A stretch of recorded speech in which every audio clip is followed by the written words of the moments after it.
wanted to do. The 2022 nominee class features Eminem, Dionne Warwick, A Tribe Called Quest, and Lionel Richie, among others. Right now on Denver 7 News at 8 o'clock on Local 3, Aurora is moving forward with its camping ban. What's changed to set up a final vote here in 2 weeks?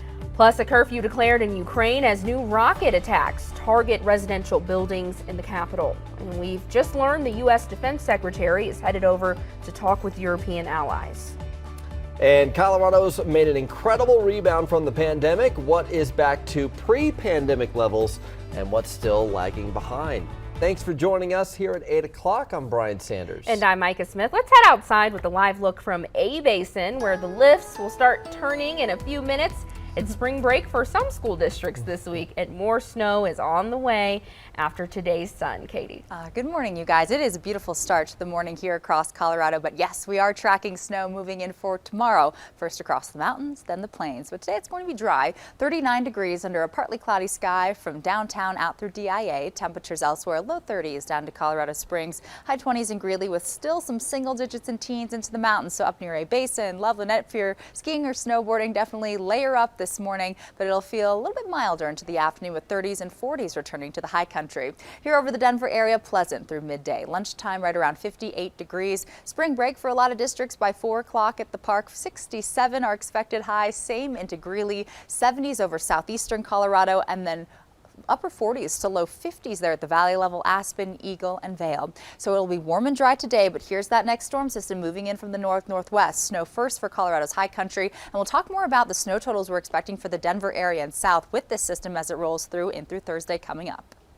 Check out this shot from Air Tracker 7 as the sun was coming up over 25. You can see that morning commute in full swing, but also a gorgeous sunrise out there in the metro. Now here's a look at one of our CDOT cameras there on 25. You can start to see, obviously, lots of cars filling up on those roads. I want to run you through some drive times because they're looking not as good as we've seen them this morning. That drive time to and from the airport. So if you are going to be heading out of town for spring break or anything like that, give yourself a little bit of extra time. Everyone else is out on the roads right now along with you. South 25 also, this is not where we've seen it, not nearly as quickly as you can get around there. South of town though, you guys always have the best drive time. So you got that going for you as well. And then up north a little bit of a ways, so just some things if you're heading up to Boulder. Not too bad through Broomfield, Superior, but it's definitely slowing down. We have all of those people out on the roads with us right now. There were some prior crashes I told you guys about. All those have now been cleared. Thank you, Colette. A controversial issue in Aurora is moving forward. Aurora City Council approved an amended version of their camping ban proposal. Denver 7's Christian Lopez joins us live. In Christian, this issue will be back for another vote in 2 weeks. Yeah, it will be, and that's because they added an amendment, and it wasn't the one that Mayor Kaufman had originally proposed. And for the most part, this ordinance will stay the same. The city still has to give people 72 hours notice and make sure that there's enough shelter space available before making them move. Otherwise, people could get a ticket or even face an arrest. But Mayor Kaufman had originally tried to add an amendment clarifying that people found to be illegally camping wouldn't receive a court summons or be convicted. But that proposal didn't get a second in council and it was defeated. Council member Crystal Murillo, though, did introduce an amendment to temporarily store personal belongings cleaned up from these camps. We are taking away everything that people have in this world with this ordinance. How dare we not even provide an opportunity to store that safely for people? How dare we? This is everything that people own. And her amendment actually directs the city manager to come up with a plan for storage. And the earliest that this ban could come back to city council is 2 weeks from now. And if it passes, it would take effect 30 days later, so around April 30th. I'm Christian Lopez, Denver 7. Thank you, Christian. Taking a live look at Kyiv, where it's 4 o'clock in the afternoon. The government announced a 35-hour curfew in response to Russian airstrikes on residential buildings. Now, this is video showing a rocket crashing into the city's streets, killing one person and injuring 6 others. And new this morning, the UN says more than 3 million people have fled Ukraine since the invasion. Tomorrow, the International Court of Justice will issue a ruling on claims that Russia is committing genocide. Russia didn't show up for hearings on the case last week, which Ukrainian officials said speaks loudly about their actions in the war. Also tomorrow, Ukraine's President Zelensky will deliver a virtual address to Congress, and U.S. Defense Secretary Lloyd Austin will meet with NATO defense ministers. They'll discuss the ongoing war and how the alliance should position itself in the future. Colorado is helping Ukraine any way it can. The state has collected more than 1,000 pieces of body armor from more than 25 different law enforcement agencies. The state is now working with partners to deliver the donations to Ukrainians defending their country. The internet is helping Ukrainians in Colorado connect with their loved ones still in war zones back home.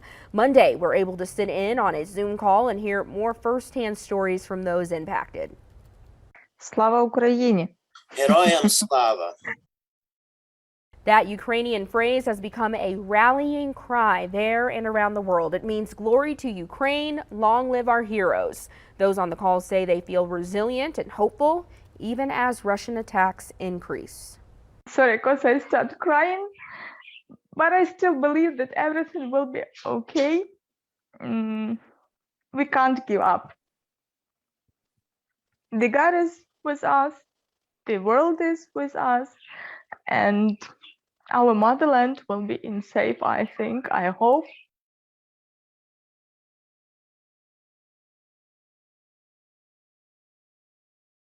Call are asking Americans to push our leaders for more support to help out the Ukrainian military.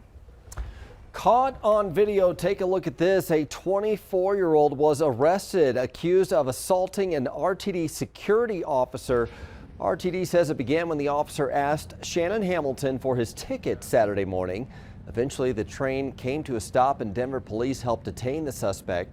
At one point during the arrest, a gun appeared on the ground. Denver police say it was an airsoft gun that belongs to Hamilton. He is charged with trespassing, disturbing the peace, and assault.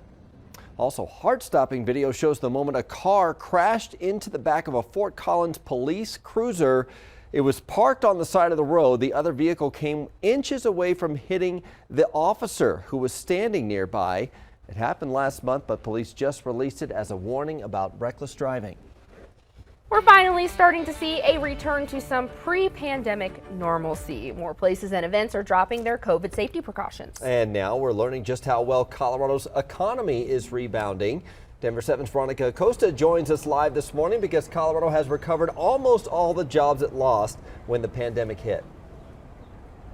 And most of those jobs that we lost in those very 2 first months of the pandemic are now back. That's what state economists are saying. They say that this rebound happened really fast. There's actually a new report that's expected to be released in about the next 10 days or so. And they expect that report will show we've gained all 100% of those jobs that we lost back. Now, one thing that's not back to pre-pandemic levels is unemployment. Then the other challenge we've seen and heard about over and over are supply chain issues. Banded Oak Brewing, that's a small brewery in Denver, they're definitely feeling that pinch right now. Those supply chain issues forcing them to boost the price of their beer. We're small, we don't distribute, so it's very transparent what we are able to create at what cost, and then we do have to pass some of that on. And it's been happening for a while before we had to increase costs on the menu. So just kind of got to a point where it's like, okay, this is going to affect the way we run it. And they definitely had to increase prices on their menu for sure. They actually bumped up their drink prices about 50 cents or so. As for what economists are saying, they say they expect unemployment to reach about 3% sometime this year. In Denver, I'm Veronica Acosta, Denver 7. All right, some pretty good news there. Thank you, Veronica. More good news here. A lot of local industries appear to be bouncing back to pre-pandemic operations. Theater goers in Denver will soon no longer have to show proof of a negative COVID test or wear a mask inside. The Colorado Symphony, Opera Colorado, Colorado Ballet, and the Denver Center for Performing Arts announced they will lift their requirements at the end of the month. After a 2-year hiatus, Coors' famous Golden Brewery Tour is coming back this Friday. They closed back on March 13th, 2020. There are a few new rules, though. Anyone 6 and older will have to provide proof they've received the COVID-19 vaccine, and group sizes will be limited. All this week, we're talking spring break and family-friendly activities. When we return, we're joined by the Denver Museum of Nature and Science with a look at new activities and exhibits. Plus, recruiting more workers to keep us all safer from scams. What Microsoft is doing to get more women into cybersecurity jobs.